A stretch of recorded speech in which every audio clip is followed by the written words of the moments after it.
اعوذ باللہ من الشیطان الرجیم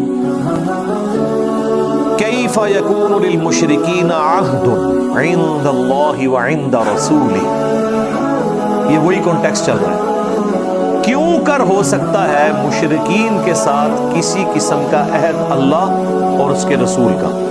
یعنی بیک وقت یہ دونوں اسکول آف تھاٹ ایک جگہ ایگزسٹ کر ہی نہیں سکتے. شیطان کے ماننے والے مشرک اور رحمان کے ماننے والے مسلمز.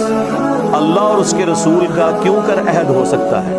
یعنی ان پرنسپل اگر اس وقت مجبوری نہ ہوتی تو اسلام نے جو پہلے بھی پیس ٹریٹی کی تھی صلح حدیبیہ والی، وہ کبھی بھی نہ کی جاتی، کیونکہ یہ ٹریٹی تو ان کے ساتھ ہو ہی نہیں سکتی. لیکن حکمت کے تحت ظاہرہ دنیا کو اللہ نے اسباب کے ساتھ جوڑا ہے. یہاں یہ تو نہیں ہوگا کہ نگاہ مارے کوئی وقت کا پیغمبر اور یہ کر دے. دنیا کو اللہ نے ایفرٹس کے ساتھ جوڑا ہے. انہی ایفرٹس کو پٹ کر کے مسلمانوں نے آخرت کی ہمیشہ کی کامیابیاں حاصل کرنی ہیں. اس کی وجہ سے گیون سرکمسٹانسز کے اندر انبیاء کرام علیہ السلام اور ان کے ماننے والے اسباب اختیار کرتے ہیں. نظر مسبب الاسباب کے اوپر ہوتی ہے لیکن ایفرٹ ساری یہیں پٹ کرتی ہے. دیکھیں نبی علیہ السلام غزوہ احد کے موقع پر نکلے ہیں، صحیح بخاری میں آتا ہے، تو آپ نے زرہ پہنی ہوئی تھی. زرہ پہننے کی کیوں ضرورت ہے؟ اس لیے کہ دنیا میں اللہ تعالیٰ نے تیروں سے اور تلواروں سے بچنے کے لیے یہ سارے اسباب رکھے، وہ اڈاپٹ کیے. تلوار کے بغیر نہیں نکلے کہ نگاہ مار دوں گا، نہیں، نگاہ مارنے سے بھی کچھ نہیں ہونا تھا. ہاں کبھی وقتی طور پہ معجزہ ظاہر ہو جائے، جس طرح کہ بدر میں ہوا یا حنین کے اندر ہوا، نبی علیہ السلام نے وہ ایک کنکریوں کی مٹھی بھر کے ان کی طرف پھینکی، لیکن یہ ہمیشہ تو نہیں ہوا. احد میں تو نبی علیہ السلام کے اپنے دانت بھی شہید ہو گئے، بخاری مسلم میں ہے. احد میں آپ نے وہ مٹھی نہیں پھینکی اس لیے کہ اللہ کا حکم نہیں تھا، ورنہ ادھر بھی مٹھی پھینکی ہوتی تو دانت مبارک شہید نہ ہوتے، 70 اصحاب شہید نہ ہوتے. تو دنیا کو اللہ نے اسباب کے ساتھ جوڑا ہے. ہاں کبھی کبھار اللہ تعالیٰ کی کوئی مرضی ہو، کسی جگہ اللہ تعالیٰ کوئی معجزہ دکھا دے، لہٰذا اس کو سمجھنے کی ضرورت ہے. یہ چیزیں معجزانہ نہیں چل رہی ہوتی، کبھی کبھار اللہ کی طرف سے کوئی ایسا معاملہ ہو جاتا ہے.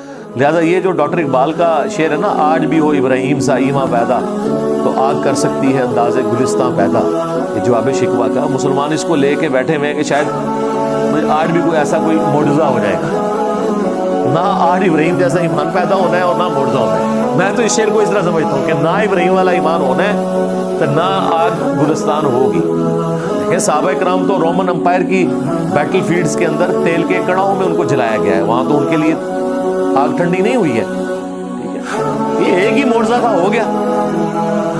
تو اکثر اوقات اس قسم کے جو شاعرانہ کلام ہے یا معجزات کے اوپر مبنی واقعات ہیں، اس سے بعض لوگ ڈیویٹ ہو جاتے ہیں اور اسے جنرل رول سمجھ لیتے ہیں. جنرل رول اللہ تعالیٰ کا وہی ہے کہ دنیا کو اللہ نے اسباب کے ساتھ جوڑا.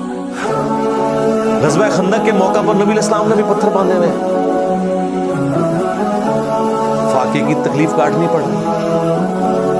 اللہ تعالیٰ چاہے تو آسمان سے کھانا نازل فرما سکتا تھا، لیکن اس تکلیف سے گزارا، اس لیے کہ انبیاء نے، ان کے ساتھیوں نے، ان کے اہل البیت نے امت کے لیے رول ماڈل بننا ہے. وہ پوری زندگی معجزات میں زندگی گزارتے رہے، بعد والے مشقتیں اٹھاتے رہے، تو بعد والے تو پوچھیں گے نا سرکار کہ بھی آپ ہمارے آئیڈیل کیسے ہیں، ہم تو ان تکلیفوں سے گزر رہے ہیں. لیکن آج کسی کی جرت ہے، کوئی مسلمان یا ایون کوئی کافر بھی یہ تانا دے سکے ہمیں کہ تمہارا نبی تو نعوذ باللہ عیاشی کی زندگی گزار کے گیا اور تمہیں جو ہے وہ یہ کہہ کے گیا کہ صبر کرو. ہمارے پیغمبر نے ہر موقع پہ صبر دکھایا. 2 بیٹیوں کو ایک دن میں طلاق ہوئی ہے، 3 جوان شادی شدہ بیٹیاں اپنی زندگی میں فوت ہوئیں، ان کو دفنایا. 3 بیٹے بچپن میں فوت ہوئے، ان کو دفنایا. 1 بچی بچی، اس کے بارے میں بھی بتا دیا گیا آپ کی وفات کے بعد سب سے پہلے یہ آپ کو آگے ملے گی، 6 مہینے بعد وہ بھی فوت ہو گئی. اولاد ہی سب سے بڑا غم ہوتا ہے نا انسان کی. تو نبی علیہ السلام نے جتنے بھی غم تھے وہ دنیا میں اٹھائے ہیں. نواسوں کے بارے میں بتا دیا گیا یہ ہوگا ان کے ساتھ. تو رسول اللہ کی زندگی تو غموں سے عبارت ہے، لہذا وہ آئیڈیل بن سکتے ہیں، وہ یہ دعویٰ کر سکتے ہیں کہ صبر کرو، کیونکہ ان کی زندگی صبر سے عبارت ہے. جس بندے کی زندگی پوری کی پوری عیاشی میں گزر رہی ہو، وہ کس طریقے سے لوگوں کو مشورہ دے سکتا ہے کہ صبر کرو، اللہ کی مدد تمہارے ساتھ آئے گی. جو اس تکلیف سے گزر رہا ہوگا ہاں وہ کہہ سکتا ہے، کیونکہ وہ پریکٹیکلی رول ماڈل بنا ہے۔ تو بات کہاں سے شروع ہوئی تھی؟ اللہ تعالیٰ فرما رہا ہے ان پرنسپل یہ تو ہو ہی نہیں سکتا کہ مشرکین کے ساتھ اللہ اور اس کے رسول کا کوئی عہد ہو، الا الذین عاہدتم عند المسجد الحرام، ہاں سوائے ان کے جن کے ساتھ تمہارا مسجد حرام میں کوئی عہد ہوا تھا، بیت اللہ شریف کے پاس، وہی صلح حدیبیہ کی طرف اشارہ ہے، یا باقی قبائل کے ساتھ کوئی ایسے معاملات ہوئے، فَمَسْتَقَامُوا لَكُمْ فَاسْتَقِيمُوا لَهُمْ، تو جب تک وہ قائم رہیں اس معاہدے کے اوپر تم نے بھی معاہدے کے اوپر قائم رہنا ہے، یعنی خود سے معاہدہ نہیں توڑنا۔ صلح حدیبیہ کا تو معاہدہ ٹوٹ گیا تھا، اس کو رینیو نہیں کیا، اور پہلے ہم سن چکے ہیں کہ اگر کوئی معاہدہ اس کی مدت ختم ہو گئی ہے تو اب نیا معاہدہ نہیں کرنا، کیونکہ اب اسلام کو غلبہ مل گیا ہے۔ پہلے تو مجبوری تھی، اب کوئی مجبوری نہیں ہے کہ موحدین اور مشرکین کو ایگزسٹ کریں ایک جگہ پہ، اب یہ نہیں ہو سکتا۔ ان اللہ یحب المتقین، بے شک اللہ تعالیٰ محبت کرتا ہے متقین سے، جو اللہ سے ڈرنے والے، گاڈ کانشیسنس جن کے اندر موجود ہے۔ کیف وَإِن یظہروا علیکم، ان کافروں کا، مشرکین کا مسلمان کیوں لحاظ رکھیں کہ اگر وہ مسلمانوں پر غالب آ جائیں، یعنی تم پر اے مسلمانوں غالب آ جائیں، یہ مسلمانوں کو تسلی دی جا رہی ہے کہ تم ان کے ساتھ اگر کہیں دل میں کوئی دوستی کی پینگیں رکھی ہوئی ہیں تو یہ ذہن میں رکھو ان کو کبھی موقع ملا یہ تمہیں نہیں چھوڑیں گے، اگر یہ تم پر غلبہ پا لیں،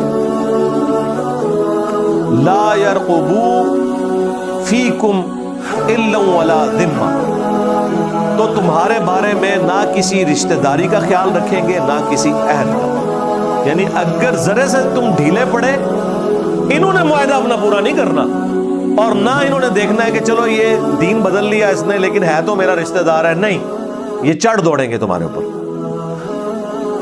یرضونکم بافواہہم وتأبی قلوبہم، یہ اپنے منہ کی باتوں سے، چکنی چپڑی باتوں سے تمہیں راضی کرنا چاہتے ہیں، لیکن ان کے دل انکاری ہیں اس بات سے، اندر انہوں نے تمہاری دشمنی چھپائی ہوئی ہے، اور اوپر سے تمہارے ساتھ دوستی کی پینگیں بڑھا رہی ہے کہ چلو دین الگ ہے لیکن ہم ہے تو قریش ہیں، ایک جان ہے، ہمارا جینا مرنا اکٹھا ہے، یہ تسلیاں دیں گے، لیکن اندر انہوں نے دشمنیاں باندھی ہوئی ہیں۔